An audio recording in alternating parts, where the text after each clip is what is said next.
Herman, talk about the mood on the team, the vibe. I mean, you can't deny that you're getting close to something that you really want, but without looking too far ahead.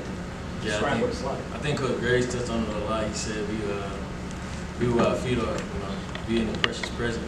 I think chips gonna fall where they may, as all the rest of my teammates said. Try to go 1-0 each and every day. Strive to get better each and every day. So, wherever they fall, that's where they fall. We're gonna put our best foot forward each and every day. So. Those team meetings are a lot better coming off of a victory like that. Oh yeah, it's always winning is contagious. I think once you win, you get that feeling that you want more. So I think we just have to be consistent. So you gotta be consistent. Take me through the interception. Take me through that play. I mean, honestly, D-line got back there pretty fast. It was a blitz call. D-line got back there pretty fast, so I knew the ball was gonna come up pretty hot. And I knew they like those seam routes. And the quarterback, he kind of telegraphed what he was doing it. And I knew we had like 3 people in the area. So I was the last line of defense, and I read his eyes. I went up and got it. So. Mike. It took a while for you guys as a defense to create some interceptions and turnovers and stuff.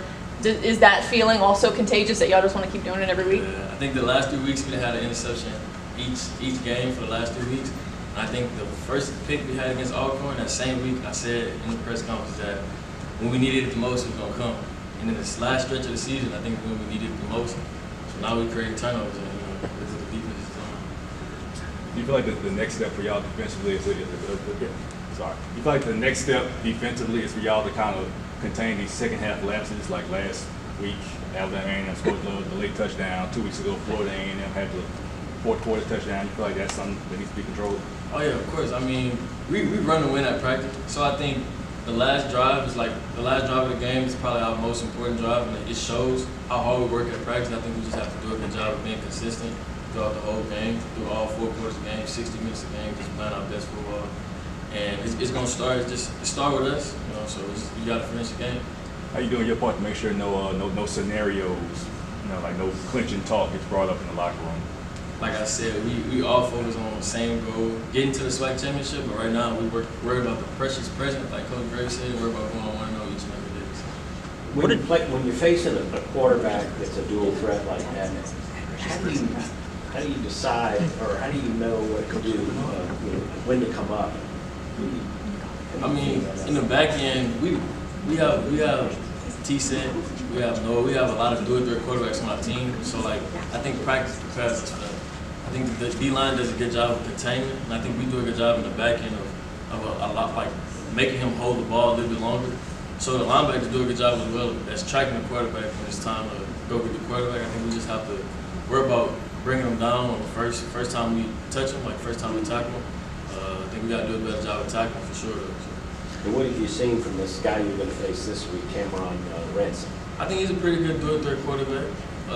One thing that I do notice that he doesn't really telegraph his passes like kind of other previous quarterbacks that we played in previous games. I think it's going to be different. I think they have a few good threats, a receiver that he can get the ball to as well. We just got the main thing that we have to worry about is tackling, getting to the football, make sure we have 11 hands to the ball, and stand together as a team, overcoming adversity late in games. How cool was it seeing Darren Morris, another former Southern Lab player, go off?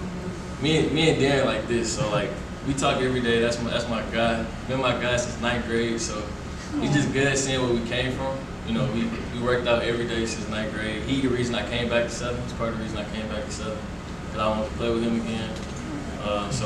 It means the world to me to see him doing what he could do. But I've been knowing he could do what he could do. Just need the ball in his hands. So. You've knocked heads with Kobe Dillon in practice a few times. How is he as a physical runner? They all 3 of our backs, including Kobe, Kendrick, and CJ, they all can tote the rock. So going up at practice allows us to be prepared for the game. So Kobe's a good back though. He's in the weight room, you could tell, even on a game like the game this past weekend. I don't know how many yards rushing he had, but establishing a run game, that's big for the defense and keeps us off the field. So I'm thankful for what he did. What's tackling him like? It allows us to tackle in the game better. He's a physical back, but one thing he does, he gets north and south. He doesn't really dance, so he puts his foot in the ground and get vertical. So that's what we see on the weekend. Just allows us to be excited. Thank you. Thank you. Thank